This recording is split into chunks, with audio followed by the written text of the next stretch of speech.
I'm Laura Mitchell, 35 years old, a CPA who clawed her way up from nothing. I started working at 16, flipping burgers, tutoring anything to pay my own way through college. Never asked my family for a dime, not once. After years of grinding, I finally bought my dream home in Portland, Oregon with every penny I earned. I thought it was my moment to shine.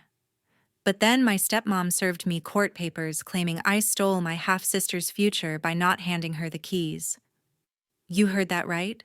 She sued me for buying my own house. She said it was my duty to fix my sister's endless financial messes. The betrayal hit like a freight train. How could my own family drag me through a lawsuit over something I worked so hard for? If you think this story is crazy, hit like and subscribe so you won't miss any twists in this real-life family drama. And don't forget to share your own story if you've ever been in a similar situation. I really want to know. I'm not the only one. Once you're done listening, rate my story on a scale of 1-10. I'd love to hear what you think. To understand how my life got so messy, you have to go back to my childhood in Portland, Oregon. My parents divorced when I was 5 and Mom moved to Arizona, cutting contact completely. It was just me and Dad living in our cozy house on Belmont Street. He'd make me pancakes on Sundays and tell me I could do anything if I worked hard enough. But when I was 8, Dad married my stepmom, Susan Bennett. A year later, they had my half-sister, Jessica Bennett. I was 9, excited to have a little sister, but that joy didn't last. When I was 10, Dad died in a car accident.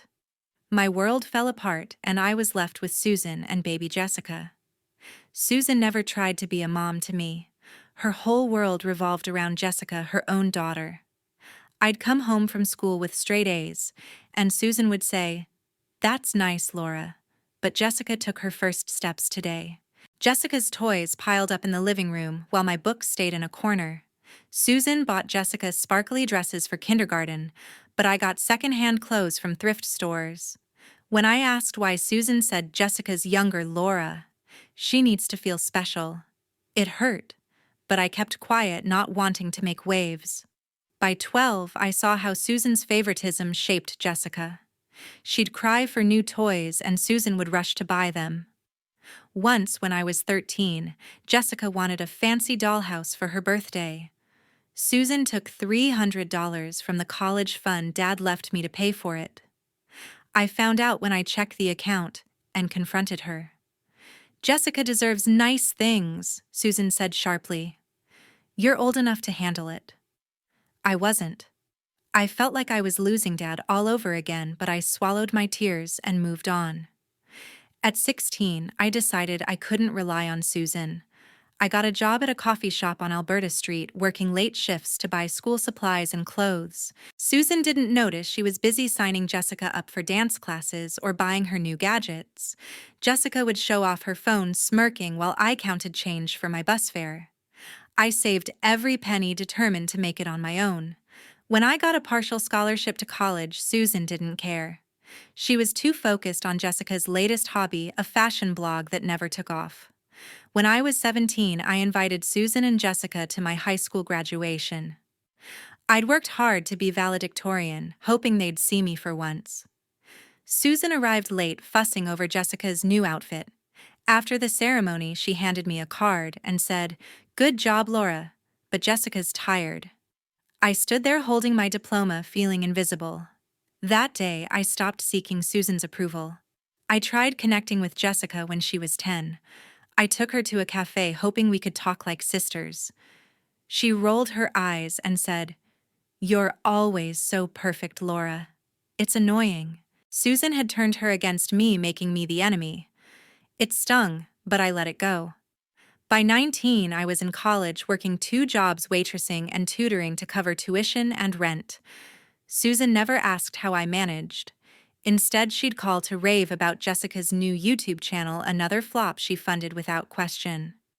At 22, I graduated college debt-free, a CPA job waiting for me downtown. Susan didn't come to my graduation. She was busy bailing out Jessica's failed online clothing store. Neighbors would hear her brag Jessica's going to be a star, while I was just Laura, the responsible one. Those years taught me I couldn't count on Susan or Jessica. Family wasn't about blood, it was about who showed up for you. I carried that lesson forward, building my life step by step until the day I bought my house. Buying my house was supposed to be a fresh start, a moment to celebrate everything I'd worked for. I wanted to share that joy, so I invited Susan and Jessica to a small housewarming party at my new place in Portland's Laurelhurst neighborhood. I spent days cleaning, setting up a buffet with sandwiches and drinks, even hanging string lights in the backyard to make it special. I hoped, maybe naively, that for once, we could act like a family.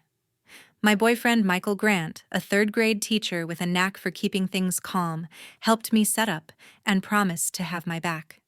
A few neighbors, including Carolyn Hayes from across the street, showed up along with some coworkers. The vibe was warm until Susan and Jessica walked in. Susan scanned the house like she was appraising it, her lips pursed.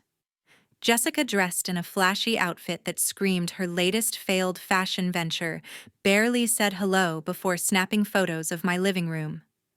I ignored it and played host, offering drinks and making small talk.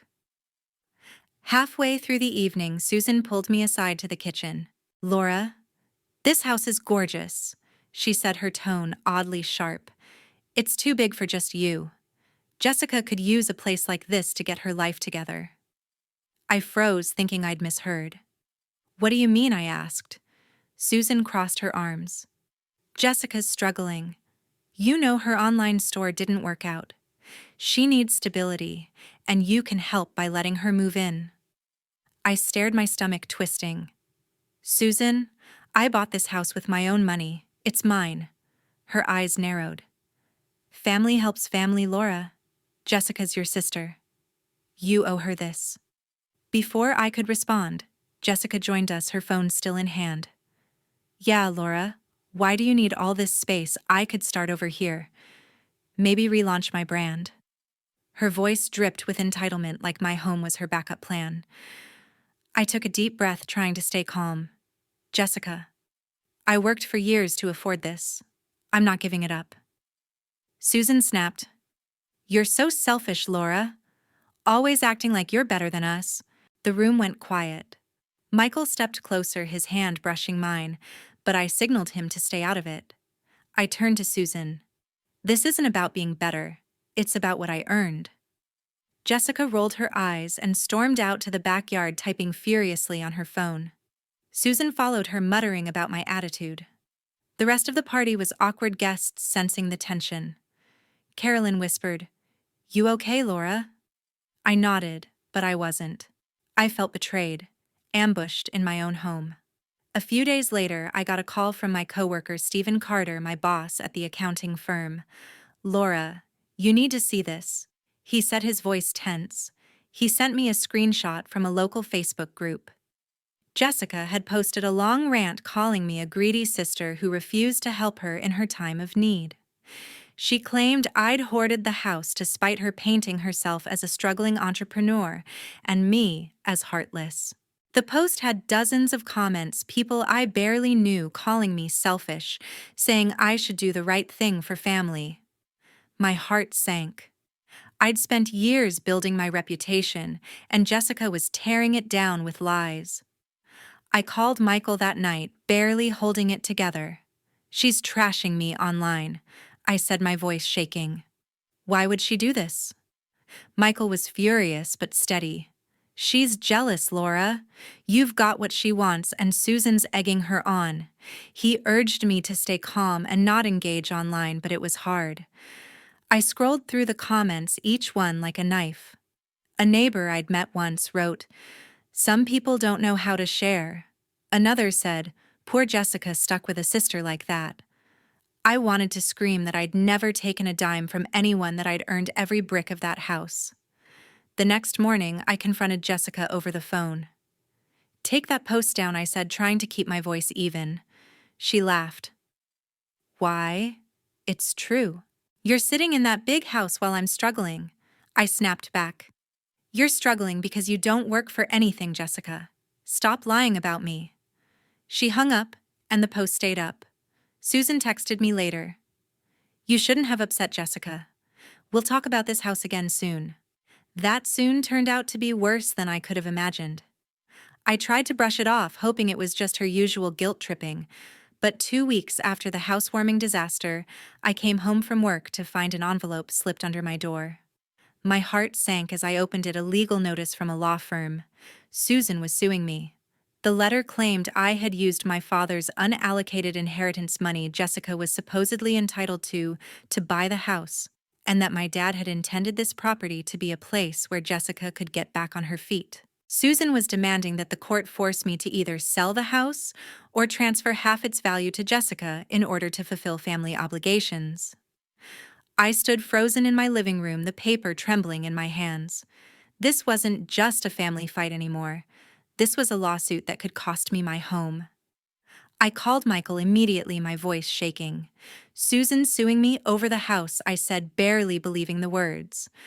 Michael, always the calm one, told me to come over to his apartment.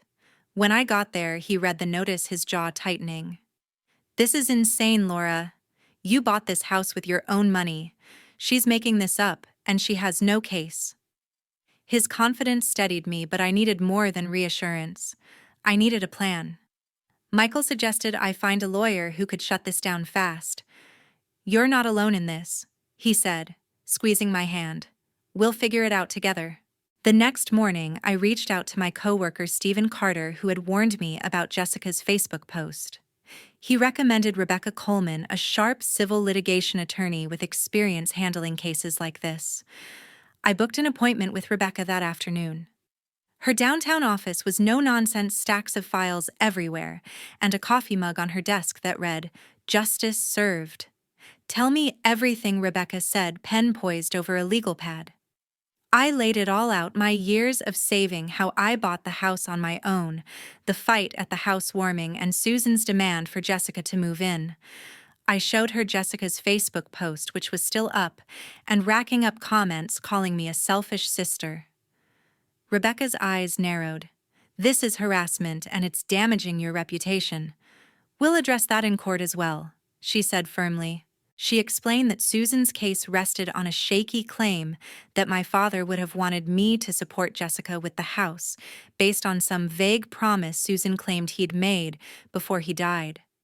There was no will, no contract, just Susan's word. Rebecca was confident we could win, but she warned me that the case could drag on and rack up legal fees. "If Jessica's lies keep spreading, we'll countersue for defamation," she added. I nodded, feeling a mix of relief and dread.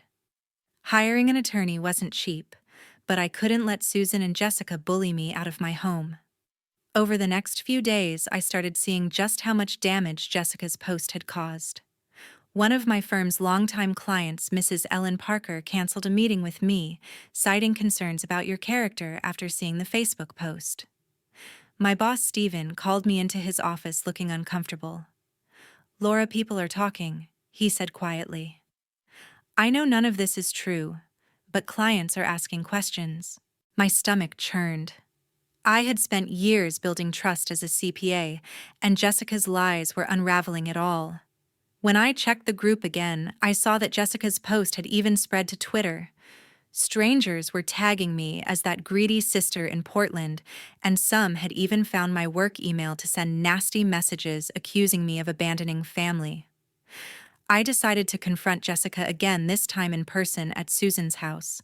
My hands gripped the steering wheel as I drove over. Susan answered the door, her face cold. "What do you want, Laura?" she asked. Jessica stood behind her, smirking. "Take that post down," I said, my voice steady despite the anger boiling inside me. "It's full of lies and it's hurting my career." Jessica shrugged. "People deserve to know the truth about you." Susan chimed in.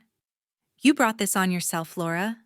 If you had shared the house, none of this would be happening." I was floored. They were doubling down, blaming me for their actions. I turned and left, my heart racing, knowing this was only the beginning. Back home, Michael helped me draft a formal response to the legal notice denying all of Susan's claims. Rebecca filed it the next day, along with a motion to dismiss the case, arguing that Susan had no legal grounds. She also advised me to document everything: texts, emails, even Jessica's post, as evidence. I spent nights scrolling through comments, saving screenshots of the worst ones. My neighbor Carolyn Hayes stopped by to check on me. "I saw what Jessica wrote," she said, shaking her head. "It's cruel. You don't deserve this." Her support meant the world, but the weight of the lawsuit and the public shaming was crushing me. As the weeks passed, I braced for what was coming. Rebecca warned that Susan's lawyer was pushing for a court date soon, and we needed to be ready. Deep down, I couldn't shake the feeling that there was more to this, that Susan's desperation to get my house for Jessica wasn't just about family. As the court date drew closer, the pressure felt heavier with every breath I took. Every time I looked at the stack of legal papers on my desk, it felt like I was being pulled deeper into a nightmare with no way out. My lawyer, Rebecca Coleman, spent hours preparing me for the trial, drilling me on every detail of how I'd purchased my house. "Stick to the facts," she told me. "You earned it. They have no legal claim." Michael stayed by my side through it all, bringing me coffee during late-night prep sessions and reminding me I wasn't alone. When the day finally came, I walked into the Multnomah County Courthouse, my stomach in knots, but my head held high. The courtroom was smaller than I expected, with wooden benches and a stern-looking Judge Patricia Evans presiding. Susan sat across from me, her expression cold and determined, flanked by her attorney Daniel Foster, a wiry man with a practiced smirk. Jessica was there too, nervously avoiding my gaze.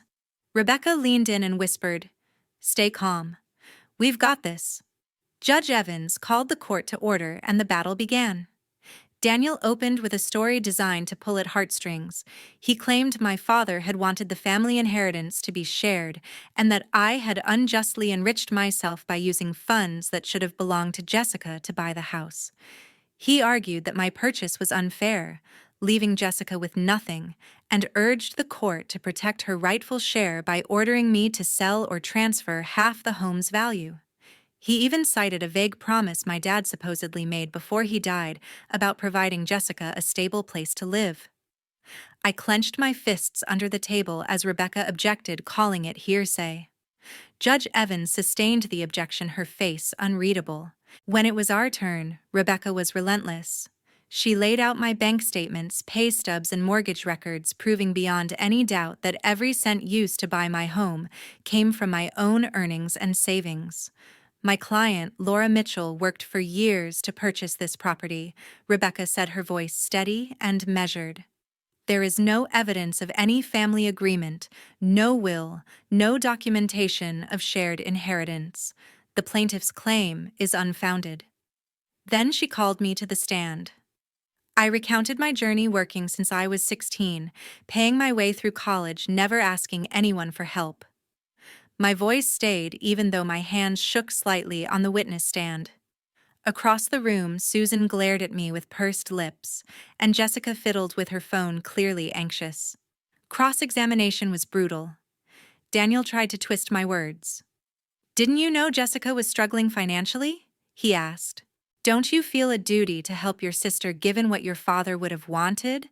I met his gaze and answered firmly, "Jessica is an adult. I worked hard for my house. She can do the same." Rebecca smirked as Judge Evans arched an eyebrow. Daniel pushed the family obligation narrative, but without hard evidence, no will, no trust document, no credible witnesses, it fell flat. Rebecca's motion to dismiss the inheritance claim was gaining strength by the minute. The real turning point came when Jessica took the stand. Rebecca had done her homework. "Ms. Bennett." Rebecca began, "Can you explain why you believe you're entitled to any portion of my client's property?" Jessica stammered, parroting Susan's line about Dad's wishes and family duty. Then Rebecca delivered the blow. "Is it true your online clothing business collapsed last year, leaving you with $20,000 in unpaid debts?" The courtroom went silent. Jessica's face turned crimson. "That's not relevant," she mumbled. Rebecca pressed on, holding up documents from Jessica's failed company. Just trendy, unpaid invoices, creditor emails, and bank statements showing her overdrawn account. Your Honor, the plaintiffs are not seeking justice, Rebecca argued. They are attempting to use my client's home to cover Jessica Bennett's personal debts from a failed business venture. Susan's lawyer objected, but Judge Evans allowed the evidence. Her gaze shifted sharply toward Susan, who shifted uncomfortably in her seat. I glanced back at Michael in the gallery. He gave me a subtle nod, pride shining in his eyes. Susan was called to the stand next. She tried to sound self-righteous, claiming she was protecting Jessica's future, and that I had dishonored my father's memory by not sharing the house. Rebecca cut in with precision. Mrs. Bennett, did you ever contribute financially to Laura's education or the purchase of her home? Susan hesitated, then admitted she hadn't. Then why, Rebecca asked, should Laura be forced to bear responsibility for Jessica's debts, or your interpretation of a family promise? Susan faltered, mumbling something about family loyalty, but it was clear the foundation of their case was crumbling. Finally, Rebecca called a surprise witness, my former neighbor, Carolyn Hayes. Carolyn testified that she'd seen Jessica spreading false accusations about me online, intentionally damaging my reputation to pressure me into giving up the house. She had saved screenshots of Jessica's defamatory posts, which Rebecca submitted into evidence. The posts were damning. Jessica had publicly called me a selfish hoarder who stole her chance at a stable life. Judge Evans studied the screenshots, her expression tightening. After both sides had finished, Judge Evans delivered her ruling. This case lacks any legal foundation, she said firmly. There is no evidence of a family agreement, will, or obligation. Ms. Mitchell purchased her home with her own funds, and the plaintiffs have no legal claim to any part of it. But she didn't stop there. Furthermore, the judge continued the plaintiff's actions, including spreading defamatory statements about Ms. Mitchell, have caused undue harm. She dismissed the case in its entirety and ordered Susan and Jessica to pay my legal fees, over $15,000. Susan's face went pale, and Jessica looked as though she might cry. A wave of relief swept over me, but it was tinged with sadness. This was my family, and it had come to this. As we left the courthouse, Michael hugged me tightly. "You did it," he whispered. Rebecca shook my hand with a rare smile. "They didn't stand a chance," she said. Winning the lawsuit should have felt like closure, but I knew Susan and Jessica wouldn't let go of their resentment so easily. In the months that followed, I learned just how much the court's ruling had cost them, not just in money, but in the way their lives unraveled. Meanwhile, I made a choice to leave that toxic chapter behind and build something new, surrounded by people who truly cared. Word spread fast in our Portland community. My neighbor Carolyn told me she'd heard from mutual acquaintances that Susan and Jessica were struggling to pay the $15,000 in legal fees Judge Evans had ordered. Susan had dipped into her savings, already stretched thin from bailing out Jessica's failed ventures. Jessica's debts from her Just Trendy clothing line weren't just the $20,000 revealed in court. Carolyn heard whispers of unpaid suppliers chasing her for thousands more. Their financial mess wasn't my fault, but I couldn't help feeling a twinge of pity. Susan had always banked on Jessica becoming a success, and now they were both drowning in the fallout. Their reputation took an even bigger hit. Jessica's defamatory posts exposed during the trial turned old friends against them. Carolyn said a local business owner who'd once partnered with Jessica on her online store publicly called her out for dodging debts. Susan, who'd always prided herself on being a respected figure in the neighborhood, stopped showing up at community events. A coworker of mine, Emily, mentioned seeing Susan at the grocery store looking worn and avoiding eye contact. Jessica, meanwhile, deleted her social media accounts after the backlash grew too loud. I didn't gloat, it was sad to see them spiral, but I couldn't keep carrying their weight. I decided it was time to cut ties completely. After the trial, I blocked Susan and Jessica's numbers and removed them from my social media. The last message I got from Susan was a bitter text: "You'll regret turning your back on family." I didn't reply. Family doesn't sue you over a house you earned or smear your name online. Letting them go felt like lifting a boulder off my chest.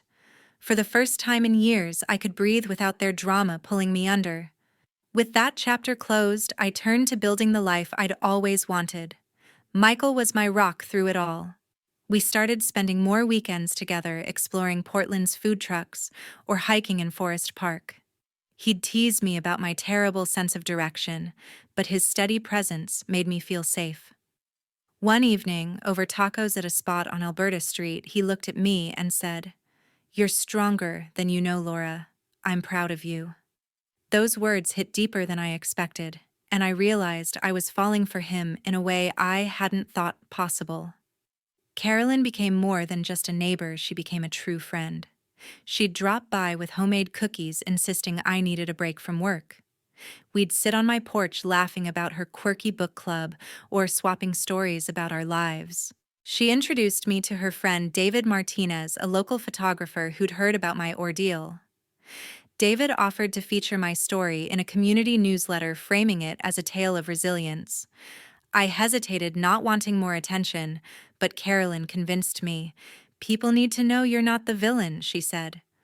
The article was small but heartfelt, and it helped clear the air after Jessica's lies.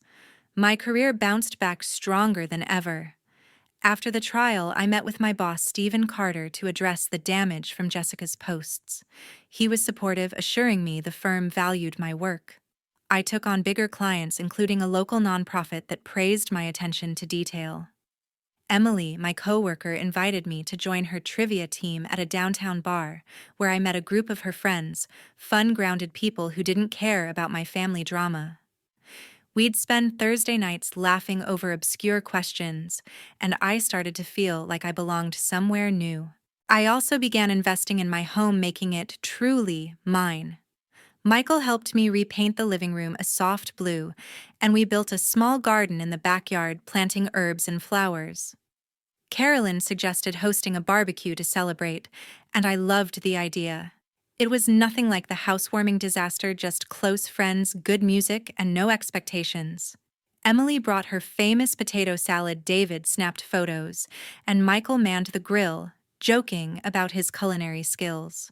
For the first time, my house felt like a home filled with people who showed up for me. Looking back, the lawsuit was a painful but necessary turning point.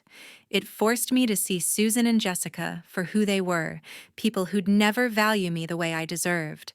Cutting them out wasn't easy, but it gave me space to grow. I'd spent so long fighting to prove myself, first as a kid, then through their lies and legal threats. Now I was done proving anything.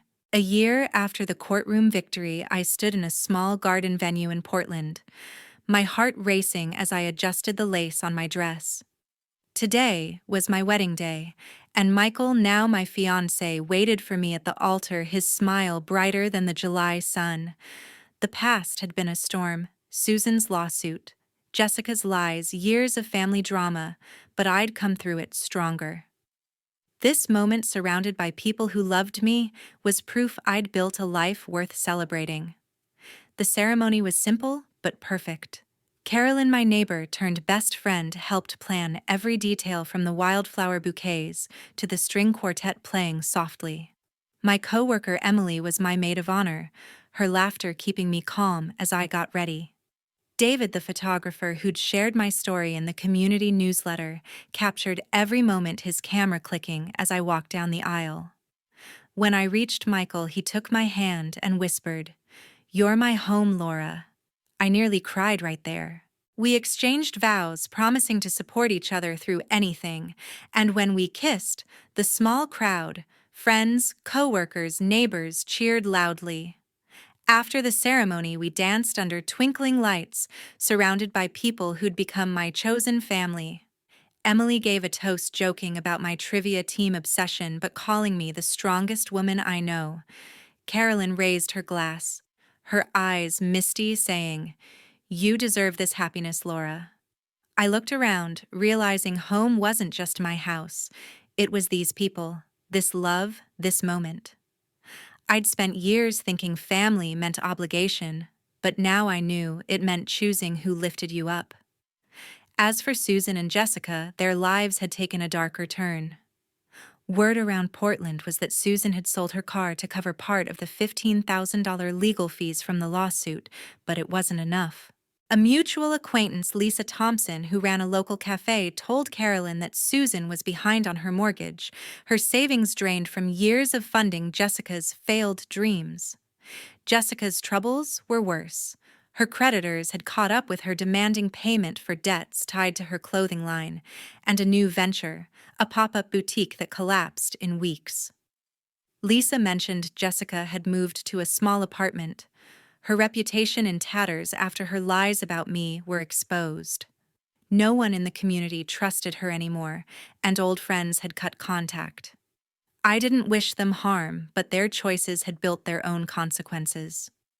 Sitting with Michael one night after the wedding, I reflected on what I'd learned.